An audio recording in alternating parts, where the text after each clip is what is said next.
Look, we came here today trying to uncover some of the secrets of the Robe and Mount Benson area. This is a region that you might think you know, but once you actually start digging a bit deeper, you actually find out that what you thought you knew isn't actually what is the reality.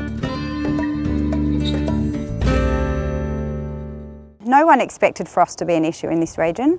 It's a pretty frost-prone area. That was our biggest challenge to start off with. We thought, because with the proximity to the sea and also the water bodies around Lake Eliza, Lake Horden, etc., that this site would not be frost-prone. In hindsight, it's quite interesting. We do suffer frost here.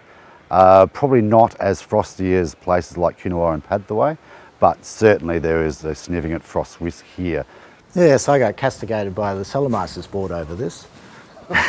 Because when I did the initial research, which I had to do in a very quick amount of time, and I talked to a lot of the locals down here, and they said, no, we've never had a bloody frost down here. And as I found out after we'd planted, I don't think any of them actually got up that early to see the frost. We've talked consistently today about how when people came here initially they thought there'd be no frost, that frost was never going to be an issue in this place.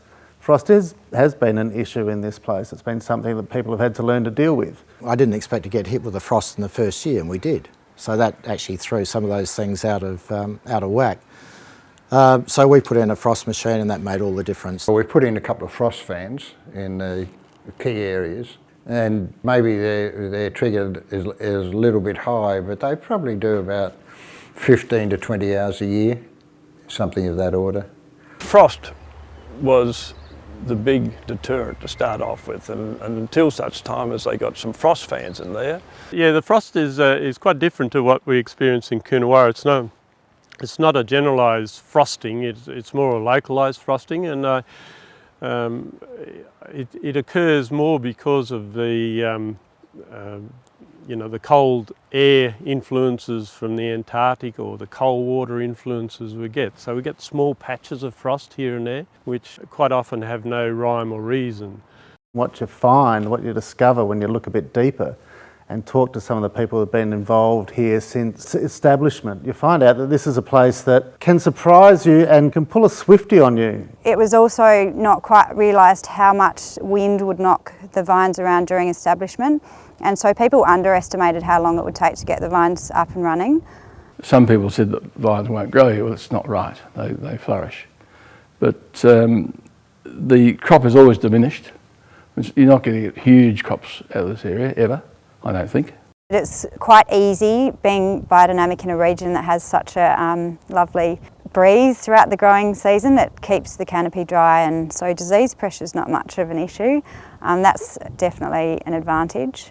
I spent days down here driving around to assess the difference in wind speed and climate from this side of the range to the other side of the range. And it's difficult because the Met station in Robe is really influenced by the sea, because you've got the sea literally 180 degrees around it. So we didn't have, you couldn't rely on that. The the Mount Benson Met data, we had that, and we actually had our own, I suppose, from this site. So it took a lot of extrapolating to get the answers that you're looking for. Just the establishment, the early stages, the first couple of years. We planted poplars for tree lines for protection, and they worked really well. When I planted Mount Benson, that was the first thing we actually planted. If you have a look at the original planting, it's ringed by this massive windbreak. And then on the rest of the property, which is over 400 acres, I planted all these windbreaks as well. The wind does affect, obviously, that southerly screaming through most of the summer, from, I suppose, mid to late November right through to probably the start of February. So just the way you set your canopy up with your wire lifting, and we were using VSP, and then we went to just a solid wire on both sides of the canopy and did some leaf plucking and some shoot thinning and stuff like that, and some crop thinning to help with the ripeness of the fruit. Because we don't get those really hot days in summer, I think we can set our canopy up a little bit different over here than maybe Coonawarra and the Barossa, where they get a lot hotter weather. The climate here is much more maritime than what Coonawarra is.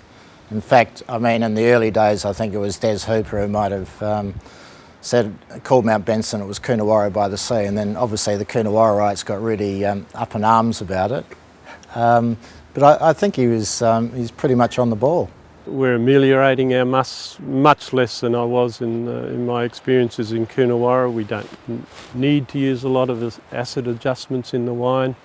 Some of the very best of the Cabernets and other wines that are coming out of the district have that strength of acidity and that natural acidity that is just so much better than the artificially created must. So I guess that was the big thing. I kept looking at Coonawarra saying, why is it so? Why has the Hunter got better pHs than Coonawarra? I couldn't understand that when I first came down here, and the answer to that question lay in the maritime influence, I think. Well, I think this region, particularly the coastal region here, one of our major benefits is the proximity to the ocean. We don't have, the typical northern hot air mass coming in. Here it's actually coming off the ocean, off the Lassipede Bay. So we do see a huge difference in summertime maximum temperatures because of that. My name's George Andrews. I'm the vineyard manager at Norfolk Rise Vineyard. Before that, I was a trawlerman, and we fished in the Bight down to Tasmania.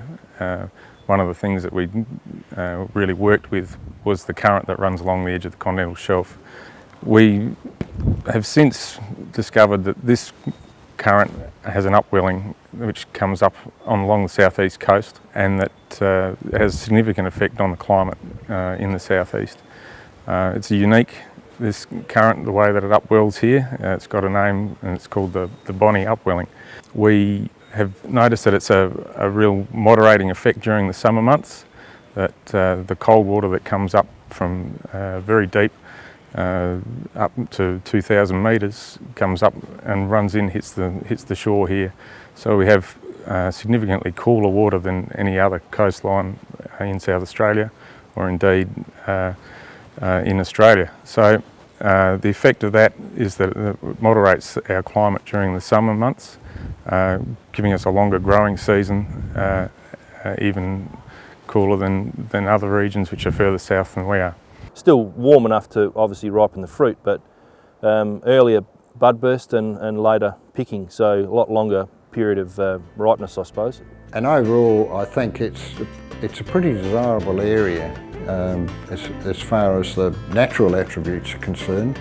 I think it's just the perfect climate for growing grapes, really, honestly. Fantastic fruit.